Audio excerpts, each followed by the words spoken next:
Ladies and gentlemen, hello there. Welcome to another edition of the Mr. Warren Hayes Show. I, of course, am Mr. Warren Hayes. I am he, the man who is in the title, and I would like to welcome you to the December 19 edition. We're on the cusp of the holidays, of Christmas, of gift-giving and joyous occasions, of spending time with loved ones and family, because they can be mutually exclusive in some circumstances. But I do hope that you consider tuning into the Mr. Warren Hayes Show to be the official kickoff to your holidays. I really do, because I have a festive hat on. I think I had it on last week. Did I have it on last? I think I did. But the point is, I forget. Yeah, I have all sorts of wardrobe possibilities and changes. I mean, I don't know. Regardless, I'm really happy that you're here with us this evening. And I want to say hello to everyone joining in the chat as well, who is here with us, because yes, the Mr. Warren Hayes Show is recorded live every Thursday evening at 9 p.m. Eastern. A little exception tonight. Started at 9:30 because, stuff happens sometimes. I just had to reschedule. I just bumped it up a half hour, but we're here. That's all important. And everyone seemed to have got the memo, because we have a bunch of people live here in the chat. We have, of course, Be Still My Beating Heart. Kristen Ashley's here. Tim Traver, how you doing, Tim? John and Big Paws on the Putt from the No Particular Angle podcast is here as well. Carlos is here as well. Benoit Parise is here. Robert Larry, J.S. Brown as well. D Generation MC, how you doing? Aaron J's fan, Evangelina Cantu is here too. It's a good time. We have a whole bunch of folks. And if you're watching live right now, you know what would be cool is if you gave the video a thumbs up. That's really amazing. That's something fun, something cool that you can do to show a bit of support for the Mr. Warren Hayes Show, because YouTube likes that kind of stuff. And if you're not watching live, you can still do it. Watching it on YouTube whenever you can. That's a good thing. But then you can also, maybe you're listening to this on a podcast, because the Mr. Warren Hayes Show is available in podcast format as well, that you can pick up anytime, anywhere, on the go, whether you're on Apple Podcasts, Google Podcasts, Stitcher, Spotify, Overcast, whatever, it's there. So you can listen to it there and show us some love there as well with a review, a like, a subscription, a follow, whatever it is that your particular podcast app asks you to do. Do it, damn it! Just do it! I'll wait. No, I won't wait. I won't wait because I'm going. Last week, folks, I went almost 2 hours with the show. I almost went 2 hours. And, your boy has to rein himself in a little bit. So tonight I'm trying to discipline myself. So I'm not going.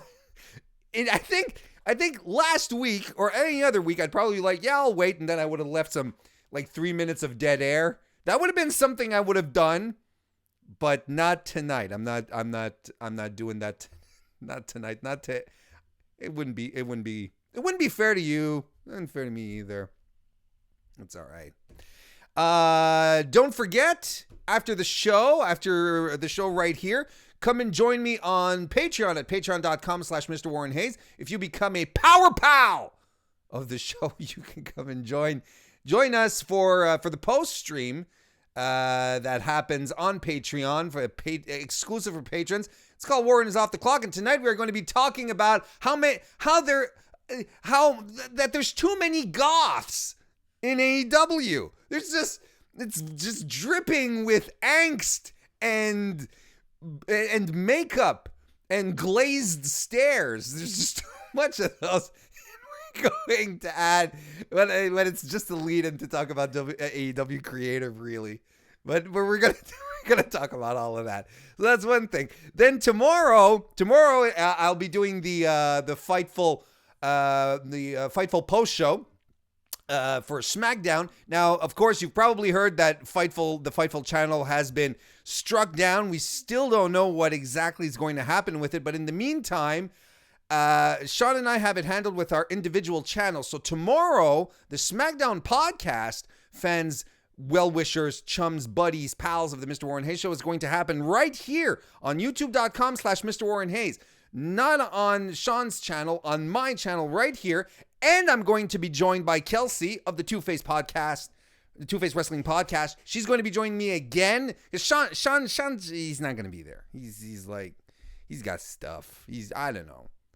You think I ask him what he does with his spare time? He doesn't ask me what I do with my spare time, so it's not my business what he does. But Kelsey's going to be joining me. We had a great time a couple of weeks ago when she joined me on the SmackDown podcast. We're doing it again. Should be a lot of fun. Be sure to check us out immediately after SmackDown on the Fox. And another thing you should check out, of course, is belltobells.com, the absolute tip-top #1 wrestling site if you want wrestling news, Jesus Christ, the #1 women's wrestling, I can't say it.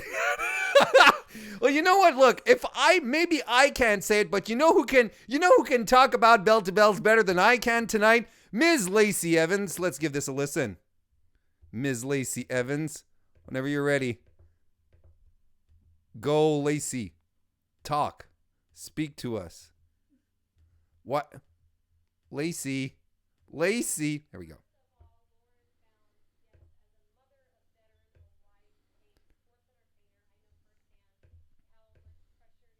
To show what women are capable of, and I found out about your belltobells.com, your site, and I am definitely going to go check it out. I think that it is incredible that you guys are all woman owned, showing yet again what women are capable of, and just moving forward and working hard and kicking ass and taking names, and that's exactly what we do.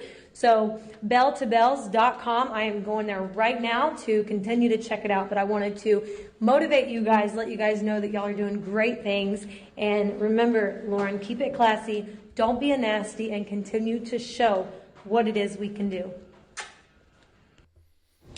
No, that's okay. That's enough, Lacey. Thank you. She's actually talking about Lauren. Lauren Found's one of the co-owners of Bell to Bells. That was really cool.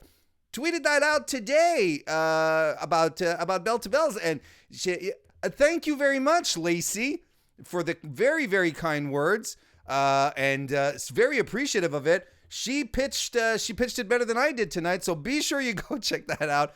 It's at BELLTOBELLES.com, and you can also follow all of that good stuff. All that good Bell to Bell stuff over on Twitter as well. And there we go. So I think, and you know, next week, just so you know, I will be doing a Mr. Warren Hayes show on Boxing Day, right? It'll be the 26th. There will be something here. I'll see what kind of wrestling we can talk about, but you know what I'm planning on doing? I'm planning on talking about my top 3 wrestlers of the decade.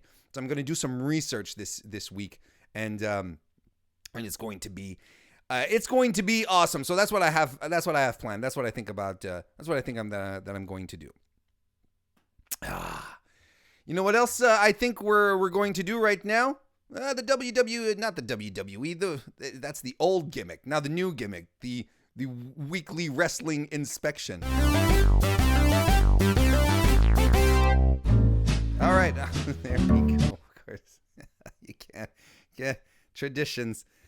All right, let's go straight off the bat, immediately off the bat, and we are going to give some hot trash to begin with. We're gonna move back to last Friday. We're a week in. We're gonna go back and start off with SmackDown, as it is pretty much tradition here when we start talking about the weekly inspection of wrestling that is not just WWE. I'm going to start by giving some hot trash to the Bray Wyatt home invasion Miz thing. And I'm going to tell you why I didn't like it. And it's purely production. It's because it's production. Remember, Miz was sitting down, was doing the interview, then all of a sudden Maurice calls out him from like the kitchen or wherever. I mean, it's a mansion they bloody live in. It could be like their third kitchen. I don't know. And she said, and he runs over to see like some weird stuff happening on the baby monitor camera feed. You know, she's taking a look at it and she says, Mike, look at these. And then he looks at it and you see like Monroe in her crib, and the video is watermarked. And I'm like, okay, Bray has some serious supernatural skills if he can watermark the Firefly Funhouse on someone's baby monitor. And then they run up the stairs, and there's already a camera crew to capture them running up the stairs. And I'm like, all right, so we're doing the invisible thing, the invisible camera thing. Then they run into the room. Of course, Bray Wyatt is not there. Monroe is there with the creepy doll, and he turns, he starts, he goes after Monroe. He's like, where did you get this? Where did you get this? Where did you get this? And I'm sitting there in my chair, and I'm looking at it, and I'm like, you know what? We should be, Miz should be talking to the camera people, but obviously we're in an invisible camera situation, right? Because they ran in and, the camera crew was there. So I'm like, yeah, the camera crew maybe saw something, but then Miz starts to tell the camera crew to leave. So the camera crew probably saw something. They were in the room the whole time when Bray Wyatt was messing around and watermarking baby monitor feeds. So what I hated here was that we got two things. At least WWE, if you're going to do the invisible camera stuff, which I don't think does your product a proper service, at least stick with it. If you do the invisible camera, then don't do suddenly that the camera people are available, that they're there. It's either one or the other. You can't have it both ways, because now I'm like, you know what? Probably the camera guys were in on this with Bray Wyatt. Or why didn't they do anything? Why didn't they step in? God, So that kind of bothered me. That kind of bothered me. We're going to keep on the hot trash train. We're going to talk about TLC a bit, if that's okay with y'all. I'm disappointed in TLC. By the way, Bad News Burke, how you doing? Welcome to the chat. I'm disappointed in TLC more than I'm angry. I'm just disappointed. Like, when you catch your kids smoking, when you catch one of your children and they're smoking, you're not really angry that they're smoking. You're more like disappointed. That's how I feel. The Revival, it started off real well. The Revival versus the New Day, I thought was a fun ladder match. The guys were really creative with the ladder spots, and the ladders were part of the show. And that's what I thought that was really interesting. There were not a lot of spots that didn't have ladders involved, and they were used very, very creatively. I liked it. Aleister Black versus Buddy Murphy was a highlight of the evening. It was real good, y'all. It was really good show. Both guys worked hard and they laid into each other. I dug it a lot, but we were expecting that from Murphy and Black. But then the air got sucked out of the arena with the War Raiders versus the OC. That heat there was no heat for the match. It was just dead. And then when they pulled the rematch, and this is a parenthesis, when they pulled the rematch on Raw, I'm like, sure, what a great idea. Give us again a match from the pay-per-view from the other night, a match that had no heat. Let's put it on again. Anyway, so from that point on, the show really never recovered. And it's not that it was a bad match in and about itself, but there was nothing behind it, and the crowd just couldn't get behind it. Seth Rollins, not Seth Rollins, Roman Reigns versus Baron Corbin tanked, and the finishing angle was stupid, and the whole thing with Roman being a locker room leader and no one ever coming to help him out boggles my mind. It doesn't make sense. It's so stupid. It's a shame that Kairi Sane got concussed in the TLC match. I was really looking forward to it, and I think the concussion really threw everyone off. I don't know why she wasn't pulled from the match. I don't know why she was allowed to continue. There's rumors going around that neither Triple H nor Vince McMahon were there that night to properly call for the match. Whatever, it was a shame that she was there to continue. Daniel Bryan's return was fun. I liked the Bray Wyatt entrance, like Bray Wyatt. It was fun. It was okay. I like the little dynamic. I think it adds. We have to give credit to Bray Wyatt for making this character work, because it has all the potential to fail, to be cringe, but he is so goddamn charismatic and talented and understands the nuances of the character so well that he's able to get a range of stuff across that just helps us as the audience get sucked into it. So there's a lot of the Bray Wyatt Fiend gimmick that is working because of Bray Wyatt. But I didn't care for the match. Daniel Bryan's return was cool. You know, he looks like American Dragon again. He actually looks like Orange Cassidy. If you put some glasses on him, he looks like him. But, I mean, this was not a good show. Last pay-per-view of the decade, WWE was not a good look. Jesse Velasquez, how you doing? He says, I was at TLC. Our crowd was brutal. A bunch of mutes. Yes, but match positioning was weird a little bit as well. You know, I think there were elements that could have helped out here to get the people in here. Conrad from Everything Pro Wrestling is here. How you doing? Bad News Berg says, for me personally, last night's AEW booking was hot trash. Like Pac looking like a Scottish deer in the headlights, only goes after Kenny, even though he's had a recent path with both Kenny and Paige, rehashing Penta and Christopher Daniels. We'll talk about AEW when we get there. Conrad says Bray is committed to the gimmick for sure. And Benoit says, when Charlotte speared Kyrie, I felt so concerned since it was a total sandbag. It was nuts. It was nuts. Trey Willer, how you doing? Welcome to the show. Evangelina says, all credit to Becky Lynch for protecting Kyrie, but what the hell was up with those refs? Look.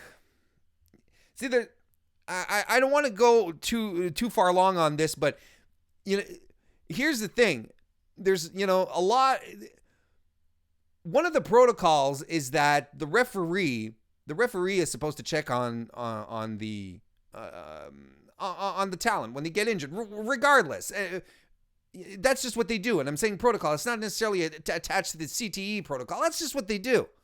They ask the talent, are you okay? Can you go on? And they say yes. And as a wrestler, you're conditioned to push through pain. You're like, yeah, I'm fine. Yeah, I'm fine. So when you're concussed and you lose like a capacity to just have reasonable thoughts, you're like, well, it's, are you okay? And you go, yeah.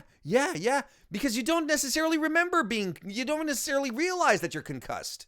That's the thing. That's what a concussion is. And you have to have people then in Gorilla or whatever you want to call it, because with the headphones, making decisions. And there was no one making a decision. So it's very curious to me what happened. There's a chain here that got broke, and I'm not sure what it is. I'm crossing my fingers that Kyrie's okay, but she's been pulled from some live events in January, so we'll see what happens. I'm gonna continue the hot rash. Well, I mean it's itchy, like it bothers me and it makes my skin crawl. Some more hot trash. The two main angles in WWE right now are about locker room leadership. And that bothers me. It bothers me because that's not variety, but that's essentially what they're... Baron Corbin and Roman Reigns have been fighting for weeks now to establish who has locker room leadership. Now, Seth and the AOP are doing the same thing. You can definitely make an argument that's, as of now, there's one angle that's getting over better than the other. But it's still the same thing. And it bugs me. It bugs me when you have two different shows, two different brands. You have writers' rooms and they can't come up with different ideas for their said brands. That really bugs me. Okay, I'm not a negative Nancy. I'm not a pessimistic Pete. Let's talk about some cool beans. Asuka versus frickin' Deonna Purrazzo on Raw. That was cool as hell. That was really cool. And it was a good match. A good, short match that showcased just enough of Deonna to make people take notice.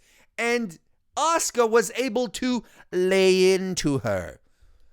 It was good to see Asuka being her rigid, aggressive, powerful self, and she knew she could go with Deonna, which is fantastic. Deonna Purrazzo hadn't been on WWE television since the Worlds Collide show in April, and then before that, her last singles match was in NXT UK in November of 2018.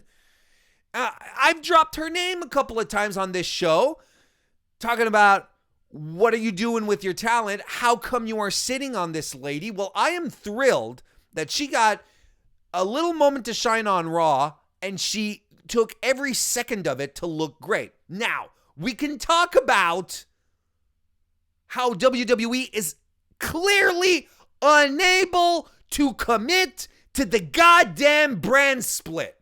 And we can talk about, well, why don't we talk about it? Talk about rewarding your audience for caring and not being unable to reward your audience for caring. Let's talk about it, because we're going to move into some warm soda, and you'll see there'll be a link here. We're going to talk about the gauntlet match. We spent easily an hour on this gauntlet match, with the stakes being the winner gets a match, gets a match against Rey Mysterio for the U.S. title. So we're invested into this. We're like, woo, let's do it. This is cool. And we get some good matches, especially Ricochet. Ricochet shined throughout the entire gauntlet match. All the time that he spent in there was brilliant. He had and so did Matt Hardy. He and Matt Hardy together was fantastic. Matt Hardy even pulled out Splash Mountain for the occasion. That was brilliant. And Ricochet with Humberto was good. It was good. It was real good.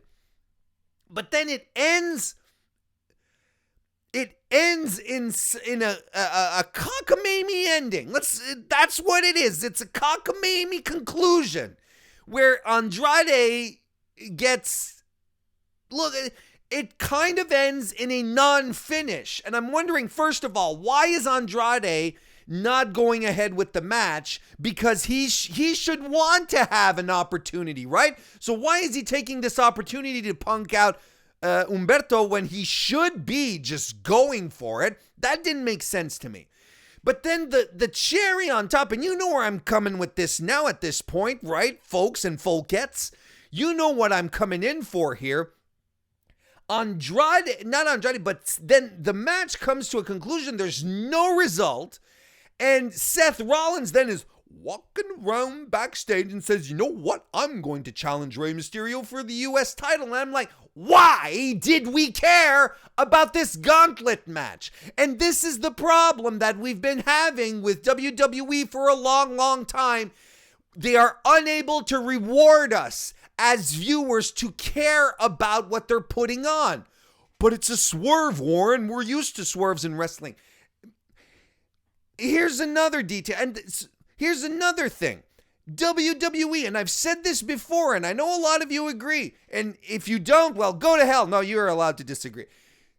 WWE does not consider itself a wrestling promotion. It considers itself a media company. In their minds, they are not competing with AEW necessarily. They're competing with Fox and ABC and CBS and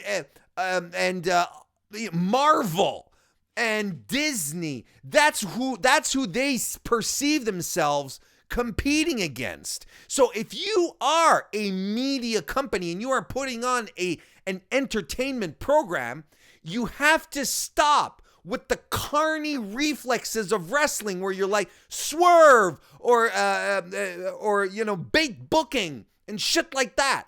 You have to consider that your audience could be watching anything else on another network or on Netflix or Hulu or Disney Plus or Amazon Prime. There is so much stuff that your audience could be watching instead of your program that will probably end up rewarding them for their viewership, for being loyal and trying to make sense of what's happening.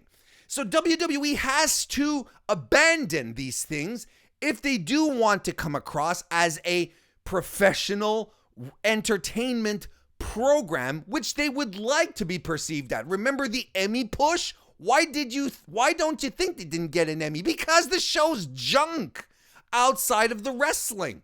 Because the storylines don't make sense, because they're constantly being retconned.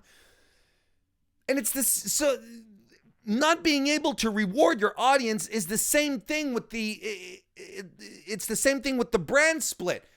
We're supposed to believe in the brand split. We're supposed to get excited for the draft. We're supposed to see all these wrestlers being traded, moved around from brand to brand. It's like, this is your league right now, folks. But no, hey, Brock Lesnar can jump on over here, and you know what? We're gonna toss Alexa Bliss back over on SmackDown, and Sami Zayn can move around, and now NXT people go up and down, whatever. Look.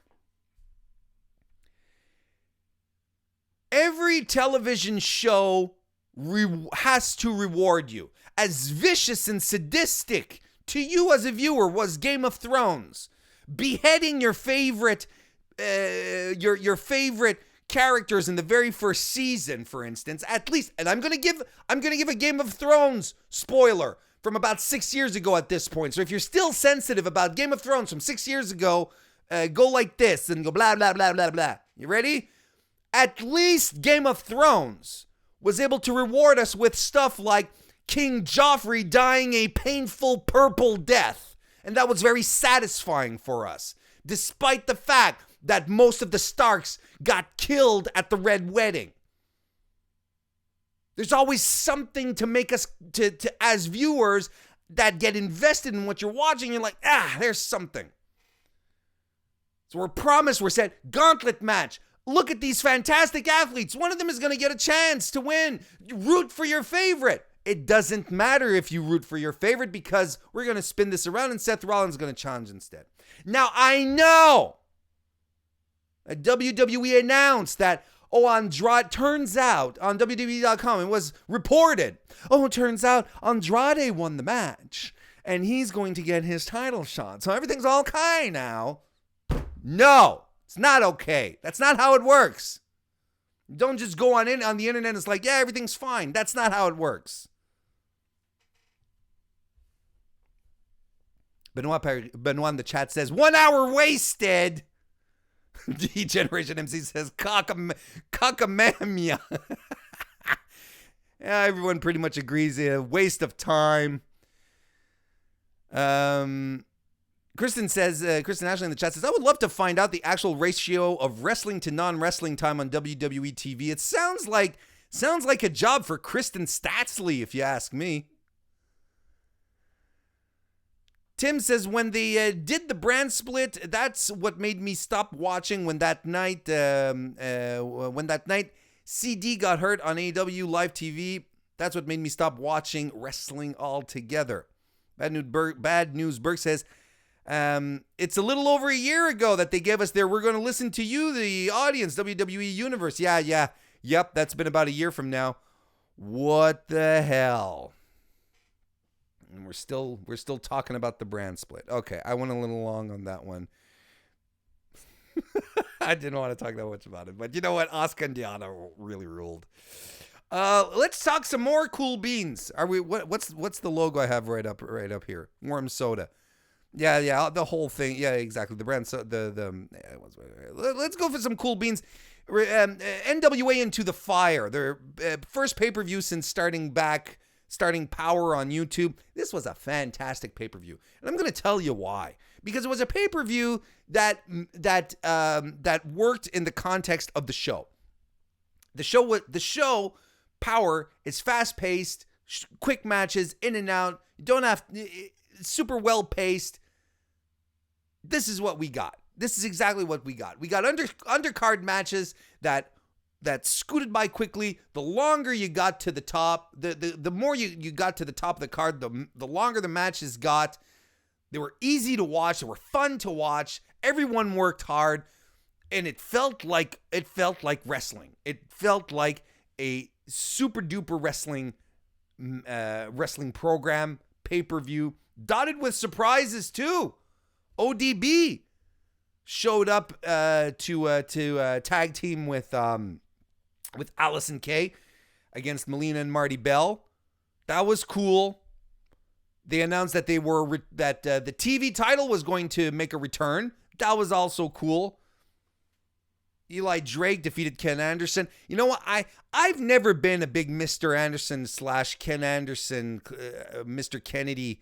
I was never that big a guy. I was never big on him, and it's still, my opinion on him still hasn't changed. Eli Drake, he's fantastic. He has so much upside. I'm the right man won here. We had women's matches. We had Thunder Rosa. Look, Thunder Rosa versus Tasha Steelz. That was a squash, but Thunder Rosa is so good. Her strikes are amazing. The other women's match, we had Allison Kay and ODB, like I said, defeating Marty Bell and Melina. Little smoke and mirrors when it came to Melina, I found. She wasn't very involved in the match. Allison Kay and Marty Bell did most of the heavy lifting here, and by God, they are good. This showed to me that they have a really great foundation for the women's division. Allison Kay is, I don't think people talk about her enough when it comes to really great women's wrestlers.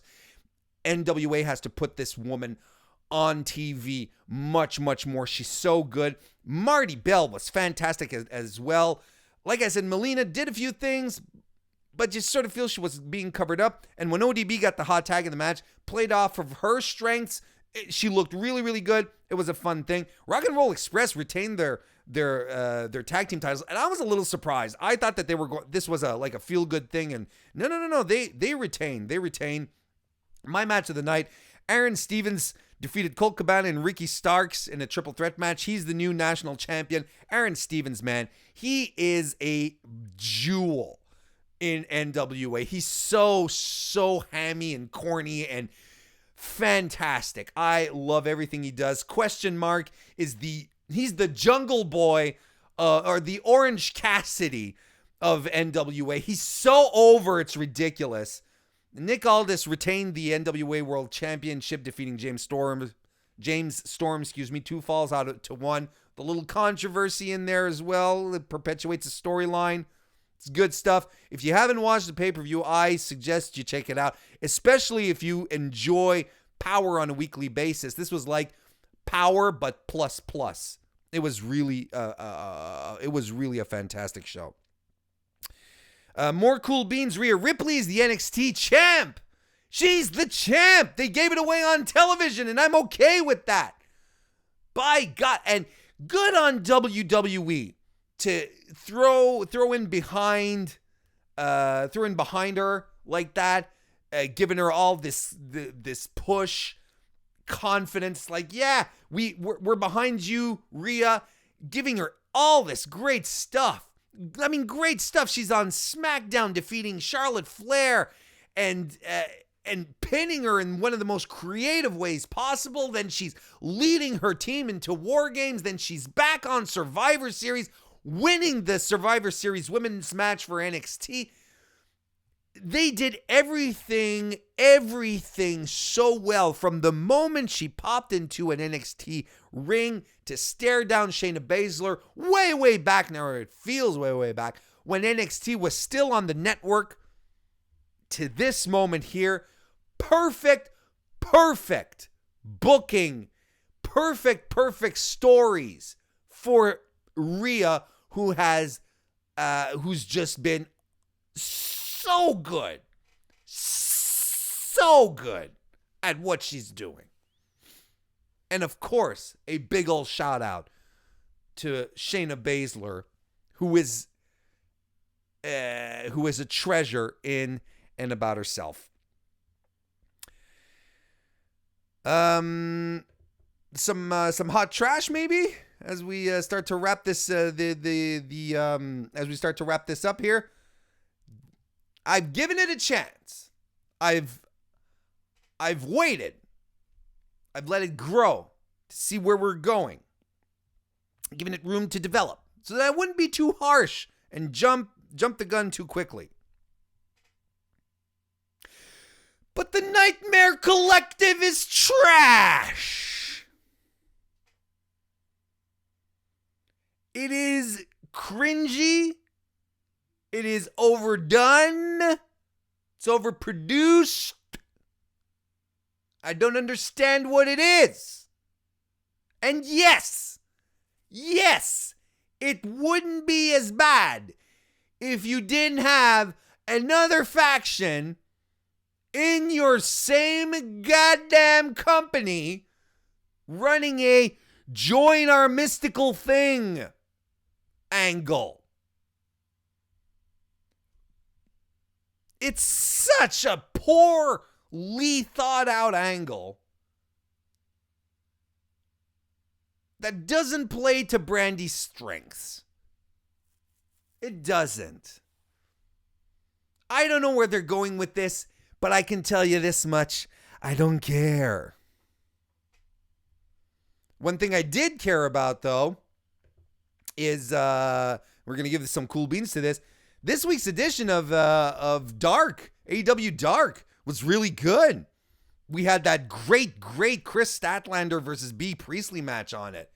That was real good stuff.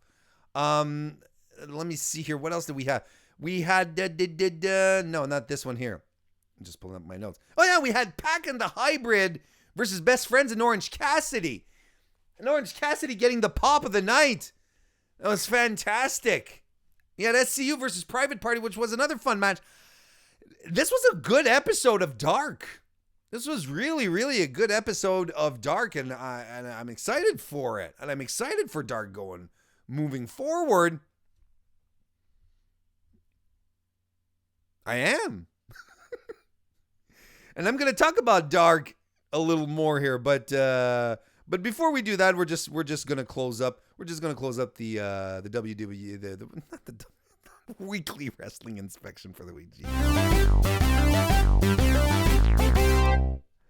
Ladies and gentlemen, if you haven't yet, please consider giving the video a thumbs up here on YouTube. That would be very appreciated. If this is the first time here, please consider subscribing. That's also fantastic stuff.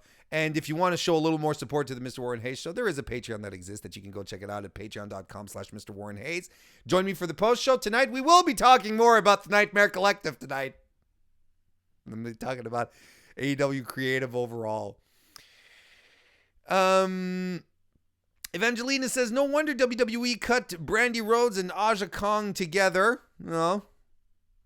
Yeah, I don't know if it's related, but I understand what you mean. D-Generation MC says, if they just stuck to collecting women's hair to power Kong's voodoo stuff instead of join us, things would be cool. Yeah, if it was just like power, just a way for Awesome Kong to get power, that would be a lot better.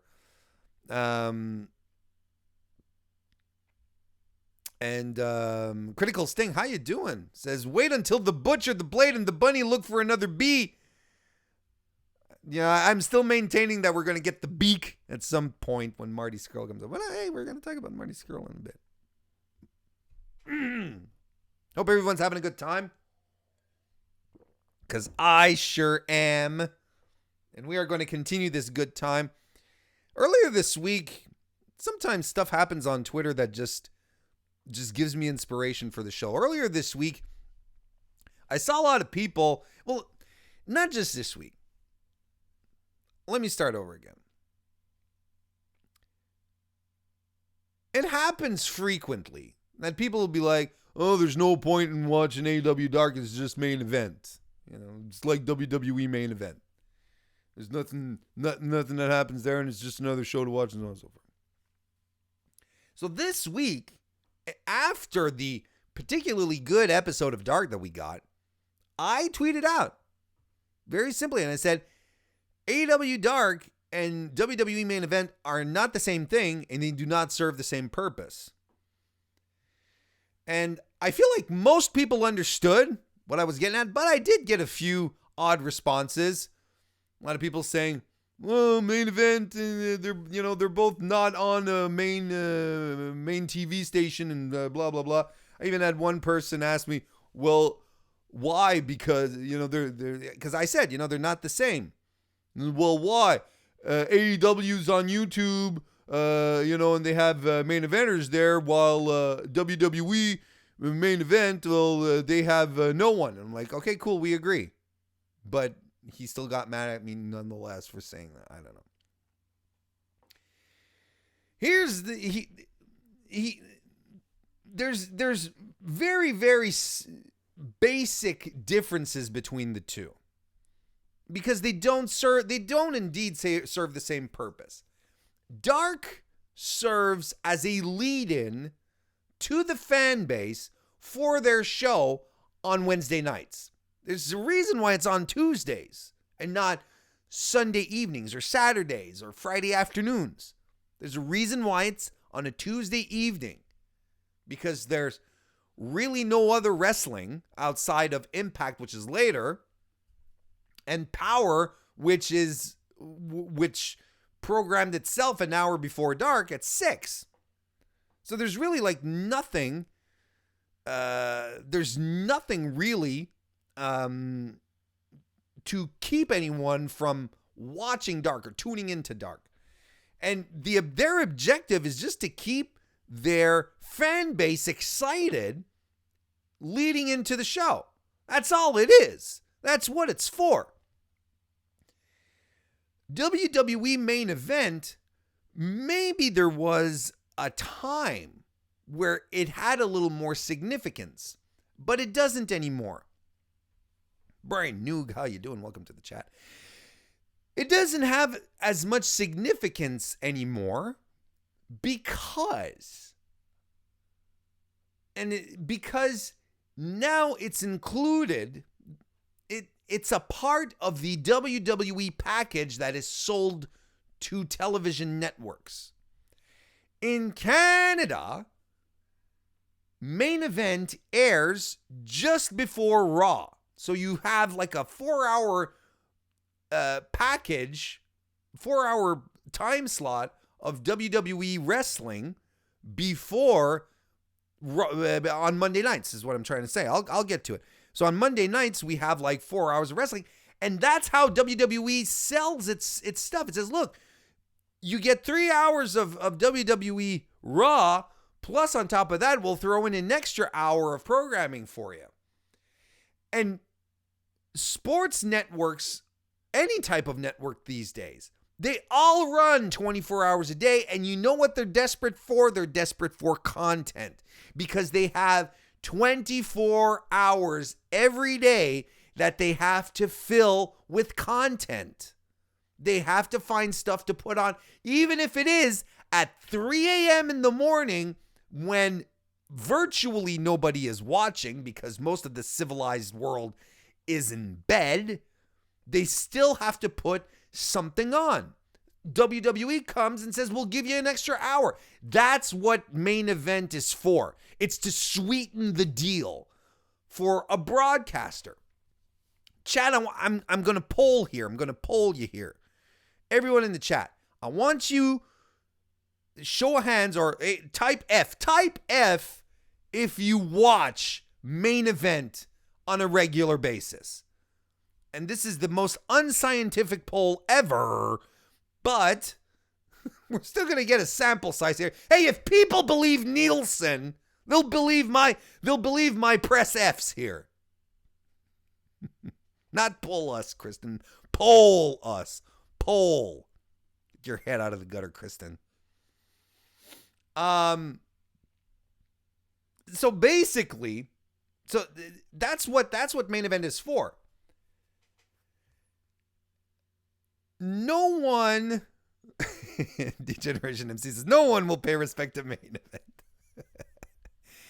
Yeah, no one watches. Yeah, no one here watches it. I don't know of anyone who watches it. I don't see any recap shows of Main Event on Twitter.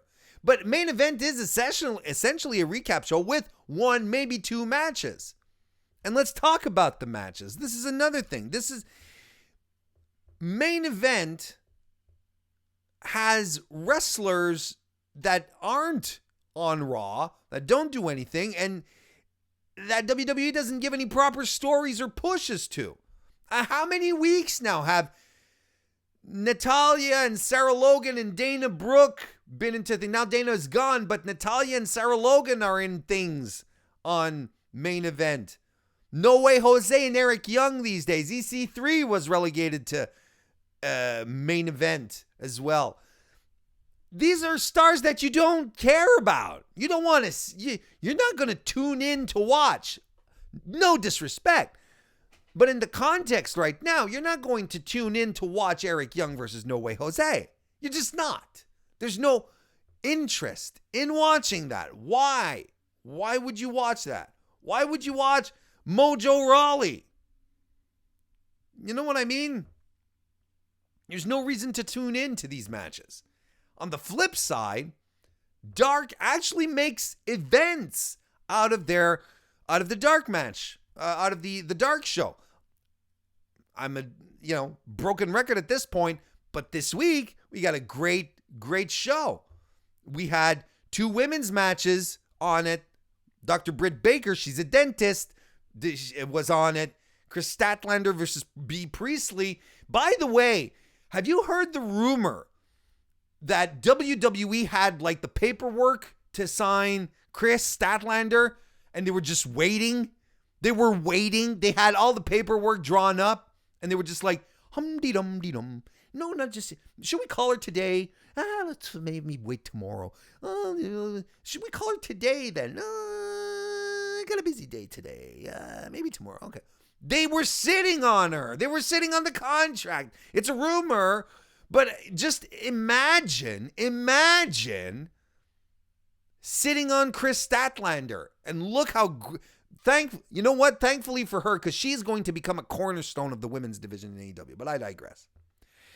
So I talked about this earlier. You had your tag team champions on this week. You had SCU defeating Private Party, and that was a great match. Then you had the week before, you had Jurassic Express were there. You had Kenny Omega defeating Kip Sabian. Kenny Omega, I think he's had more matches on Dark than he has on Dynamite. He's been on Dark 4 or 5 times easily. He was there for his match against Kip Sabian. He was there. He had a match against Jack Evans. He had that great ladder match against Joey Janela about a month ago, I think, at this point. I mean, these are your main eventers. These are your big stars. You had Trent versus Penta there. The Bucks wrestled there on Dark. Hangman Page, they put their big stars on Dark. So it does matter. It does matter to watch it because there's stuff happening there with the stars you care about. So there's an incentive if you're an AEW fan to watch it.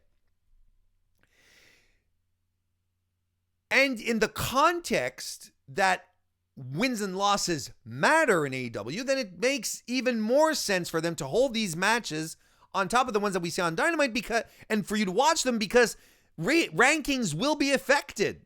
So it all ties in. I think it really, really makes sense.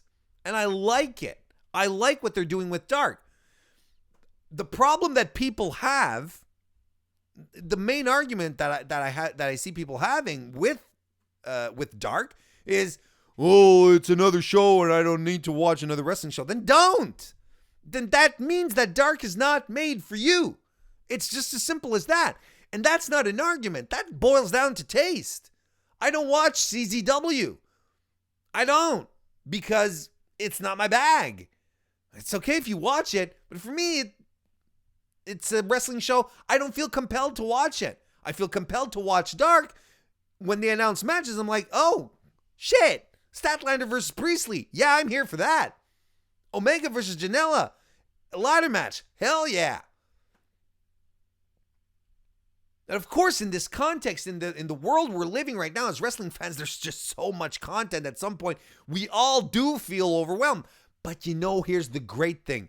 There's no FOMO to be had. You can make your own choices and decide what to watch and let other people enjoy the other shows. You know what I'm saying? Just move along then, son. If you don't care for AEW Dark, that's fine. That's absolutely fine. But I'm going to tell you what's even smarter on top of it all. Why it's crucial for AEW to do this kind of thing and how it makes complete sense. The Elite got over because of a show that was on YouTube called Being the Elite. It was a show that they started to do because they got bored in Japan at shows, on tours. They wanted to have a little fun, and they started putting it together. It started to blow up. They got it more seriously, started branding. They started doing some proper business with it, let's put it that way. And that's how the Elite got over. That's how AEW began. That's how it got over. The Elite understand the grassroots essential, the grassroots part that was so critical to the development of AEW. They know what it means to connect directly with your audience and give them something on a level that everyone has access to, that they're not being, oh, we're paywalling this, we're putting this on a service. No, we're putting it out on YouTube so that you can enjoy it along with us. Just come have fun with us. This is part of their strategy.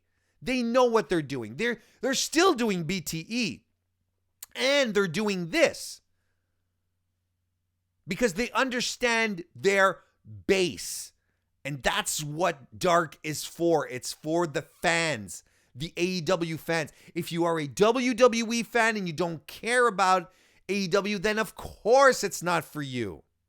If you're a casual listener, maybe Dark isn't for you either. But if you're a AEW loyalist, a fan, someone who's into the storylines, into the wrestlers, it's just as effective, if not a little more, than BTE is or was. It makes complete sense. Plus, they're using a new media outlet to get their product out there, and that's something I respect.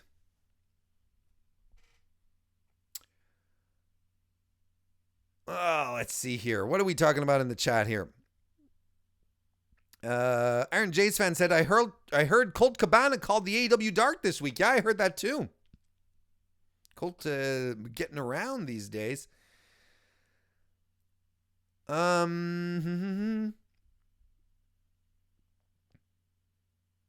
D-Generation MC says AEW's greatest quality, in my opinion, is their self-awareness, which should be no surprise as it's being headed by the Kings of Pro Wrestling, the BTE guys.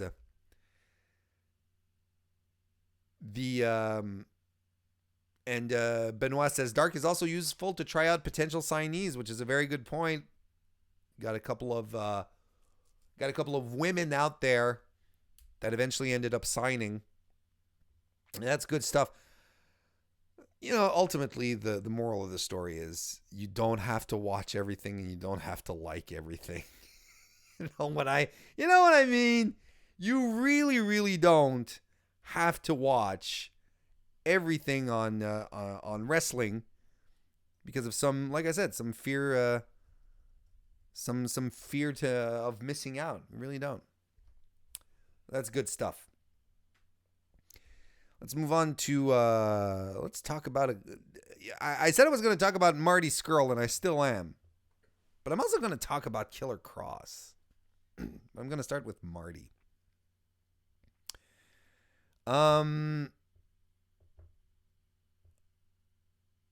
last week, if you recall, now, I don't want to say I'm some kind of prophet, a soothsayer, someone who has clarity. That'd be pretentious and completely off brand for me. However, what did I tell y'all last week? That Marty shouldn't go to AEW out the gate, that he probably won't. And look what happens. Friday night, he's at Final Battle on Ring of Honor TV, loses his match. The very next night,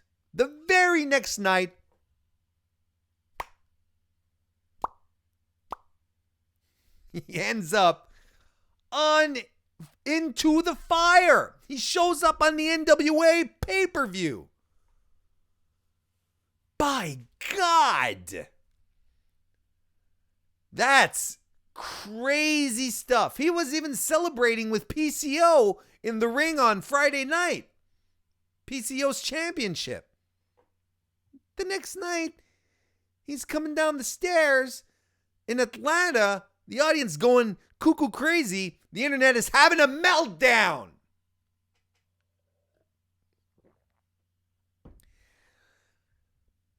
It fits into, look, obviously, I don't consider myself to have any true superpowers as far as precognition goes, predicting the future.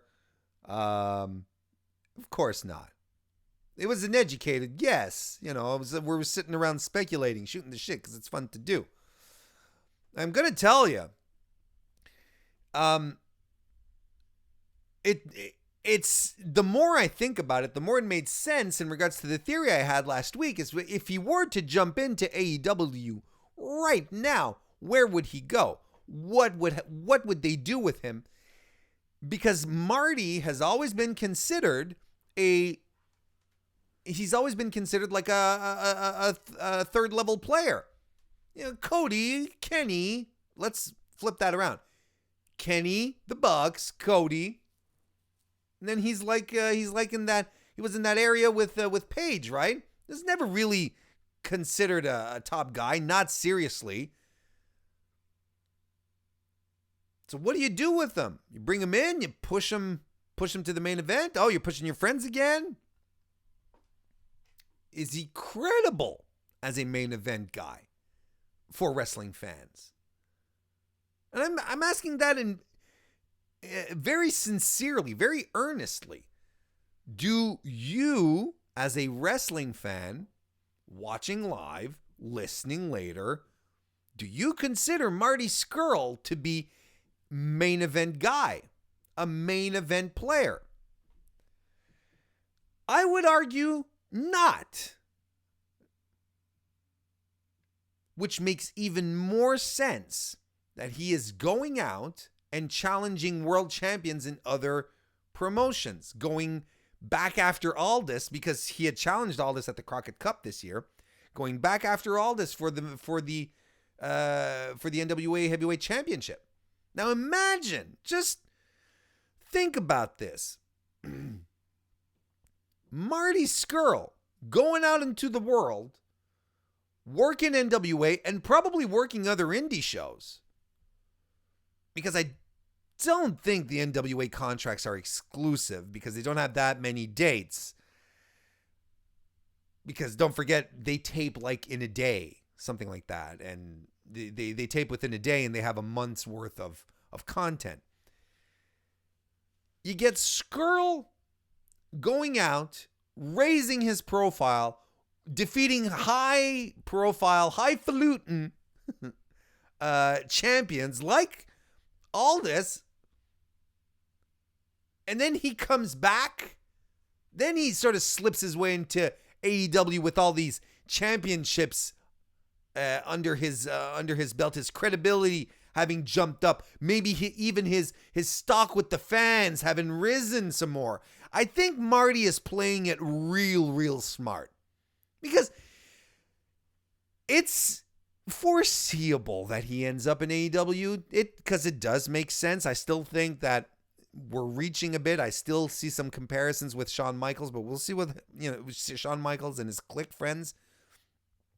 And we'll see what happens as we keep moving forward.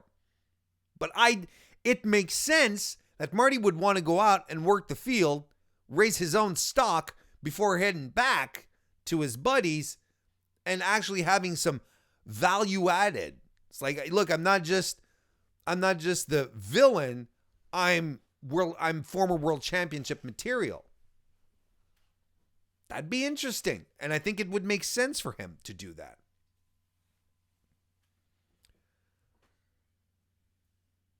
And just to clarify, chat, it's like, because I see Bad News Burke saying about Marty being a world champion. If Cole can, he can too. Sure. Cole has already accrued world championships before that, right? He had been Ring of Honor world champion, for instance. There's a credibility about Cole first and foremost. A background that he has. Marty hasn't. He's been junior heavyweight champion, right? In New Japan, didn't he hold the belt? I can't remember. Or was it just Skrull? Not Skrull, but Ospreay. I don't remember. I'm having a blank. I think Marty working other promotions, smaller places, have him show up in GCW, have him do all sorts of stuff. I think that's good for him. And then it gives him more leverage to negotiate. Then at the same time, thank you, Benoit. Skrull is indeed a former IWGP Junior Heavyweight Champion. At the same time, it's good for the NWA. Because as much as everyone was like, hey, old school wrestling's back. And you get like the big beefier guys and so on and so forth, there's a bit of a concern that maybe NWA is that's a little too old school. You look at a guy like Trevor Murdoch, who he's good. Don't get me wrong. I like Trevor Murdoch, but he just oozes 1987 wrestler, right? So at some point you're like, you get Eli Drake, you get Ken Anderson, these guys, who have a certain name value, but aren't exactly hip with the kids. Aaron Stevens, although Aaron Stevens I feel his stock is rising something fierce. When it comes to Skrull, them going to pick up Skrull, them being NWA, to me it shows that they're still connected to the business today, despite the fact that they consider themselves old school wrestling, studio wrestling's back, so on and so forth. They're not doing a 100% throwback to wrestlers from that time. They're still hip to the business. They understand who's hot. They understand where the value is in certain free agents right now, and they're going to collect them. And that makes sense to me for them to do that, to go and get Marty Scurll and be like that, because it helps raise the profile of the NWA in the eyes of a lot of fans, because Marty does have a following. So it's smart business all around, if you ask me. And I wasn't surprised. I know a lot of Twitter, like I said, had a meltdown. But Twitter is really good at working itself into a shoot, isn't it? Everyone had convinced themselves that Marty was heading to AEW because his friends are there. And then this narrative takes over. Then everyone starts to believe a purely fan-constructed narrative. And then when it doesn't happen, people get mad. Well, just have to get mad. Kind of like the Liv Morgan Bray Wyatt association that people started creating in their minds. Yes, it would have been cool. It would have been a smart match, but that's not what they're doing. And then people got mad again. But you only have yourselves to blame. Not Liv's fault. Not Bray's fault. And it's not Marty's fault. And Killer Kross, free from Impact. Finally, will recall that there was that he had requested his release and hadn't been given it. He refused. There was a bunch of things. He was receiving what he felt was phony baloney merchandise royalty numbers. He wasn't sure he was getting it seemed iffy to him, and he was pissed about that. He refused to blade on matches where Impact couldn't guarantee that there was a paramedic on location. And that's something that you can get behind. They're both things that you can get behind. Anyway, there was a stalemate. Lawyers were involved. I don't know all the details, but Killer Kross is a free man. Chat. Where does Killer Kross go? Because your boy Warren is going to have a sweeping statement here. Wherever he goes, he's going to be fine. Absolutely fine. He is so good. He is a total package. He really, really is. First of all, the size of the dude. He can work. Plus, he's a great promo. He's naturally charismatic. I think if I'm a dude who is running a promotion of professional wrestling, I am throwing everything short of my children to hire the guy and bring him on board. You throw all the money at him to bring him, because that guy is someone, if you want, you can build around. You really, really can. Benoit says, does Kross have a no compete clause? From what we understand, no. He is ready he's ready, willing, and able to start off the bat. Bad News Burke says a stint in New Japan, then NXT would be his vision of things. I like that. I like the idea of New Japan, especially with the New Japan of America, New Japan Pro Wrestling of America stint. Can you imagine him and Lance Archer just doing crazy shit to each other? Hey, it'd be good stuff, and would be a great anchor for their new division. Joe Cook, how you doing? Says he just watched AEW. It's a bit of a segue, not a segue, but going off topic for a second. He says, I just watched AEW from last night. It was a really strong show. Women's Statlander versus Britt was awesome. Kristen Ashley says he's already been announced for an MLW taping. MLW, man, it's a platform and AAW. Not surprised. It's a launching pad for a lot of people these days. There's a lot of stuff. There's a lot of stuff here that there's a lot of people who were in MLW that used MLW as a what's the word I'm looking for? As a kickoff point to go to bigger places. Look at MJF. Critical Sting says, make him the face of New Japan of America. Carlos says if he goes to NXT, him plus Scarlett is cash. Aaron Jace Fan says WWE could use a duo like Kross and Scarlett. Bad News Berg says, will he join Los Ingobernables in Mexico? I think he is. Didn't he join? I don't follow AAA all that much. I apologize. J.S. Brown says he goes wherever the hell he wants. Yeah, pretty much. Oh, and Berg says him or Shingo Takagi. Ooh, that'd be so violent. Ooh, boy. Oh, and Goto as well. Oh. Degeneration MC pulls up a good point. He says that